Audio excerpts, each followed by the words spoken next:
আসসালামু আলাইকুম। Hello everyone, welcome back to my channel. আশা করছি সবাই অনেক ভালো আছেন। তো আজকে দেখাবো খুবই মজাদার একটা সহজ রেসিপি, যেটা হচ্ছে বুটের ডাল ভুনা রেসিপি। তো বুটের ডালটা আমি আগেই সিদ্ধ করে রেখেছি, এখন জাস্ট এটাকে আমি সটে করে নিব, মানে বাগার দিয়ে নিব।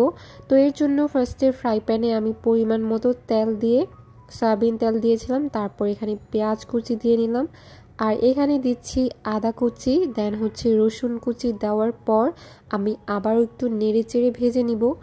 তো এটা একদম বেসিকলি বানাচ্ছিলাম ওই দিন সকালে উঠে, একদম র্যান্ডমলি এই বুটের ডাল ভুনাটা করেছিলাম, তো ভাবলাম সেটা শেয়ার করি। তো একটু ভালোভাবে ভেজে নেওয়ার পর এখন এখানে আমি 5-6টার মতো শুকনো মরিচ দিয়ে আবার একটু নেড়ে চেড়ে ভেজে নিব। আর এখানে শুকনো মরিচটা দেওয়ার রিজন হচ্ছে ফ্লেভারটা অনেক সুন্দর আসে।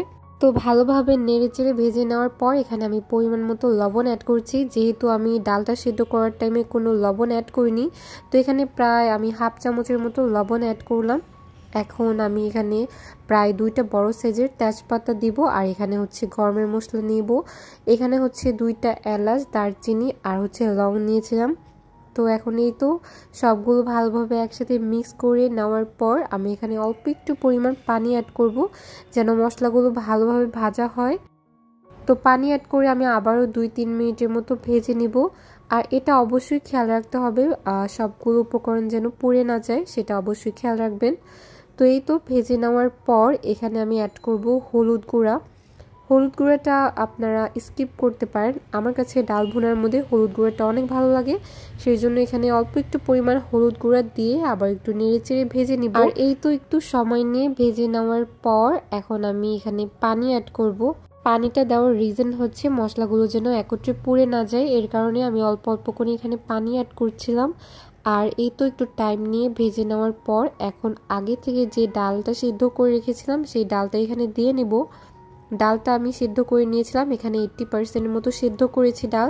এখন এই তো ভালোভাবে মিক্স করতে হবে। আর এই ডালটা পরোটা বা লুচির সাথে খেতে এত বেশি মজা লাগে, আমি সেদিন রুটির সাথে খেয়েছিলাম, অনেক ভালো লেগেছিল।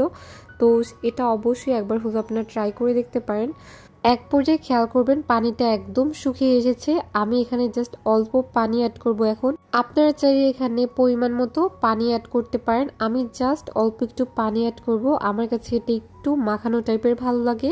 তো আমি সেই অনুযায়ী পানিটা অ্যাড করছি, সেটা আপনাদের চয়েস অনুযায়ী আপনারা করতে পারেন। তো এখানে আমি প্রায় 1 কাপ পুরোটা পানি দিইনি, জাস্ট হাফ নিয়েছি। তো এই তো পানি দেওয়ার পর আমি এখন এটাকে ঢেকে দিব, প্রায় 5-6 মিনিটের মতো ঢেকে রান্না করব।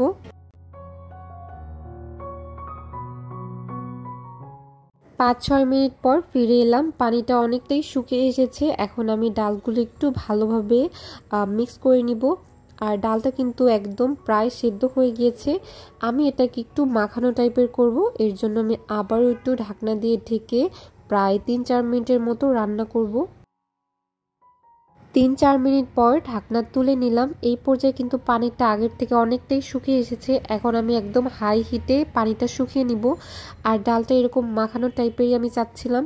তো এখন একটু এই তো নেড়ে চেড়ে মাখানো টাইপের হয়েছে। তো এই পর্যায়ে ডালটা আমি নামিয়ে নিব, আমার কাছে এরকম পরোটা বা লুচির সাথে খেতে দারুণ লাগে। তো এই তো আজকে একদম সিম্পলি ওয়েতে এই রেসিপিটা দেখানোর ট্রাই করেছি, যদি ভালো লেগে থাকে তো আপনারা বাসায় ট্রাই করতে পারেন। আল্লাহ হাফেজ, আসসালামু আলাইকুম।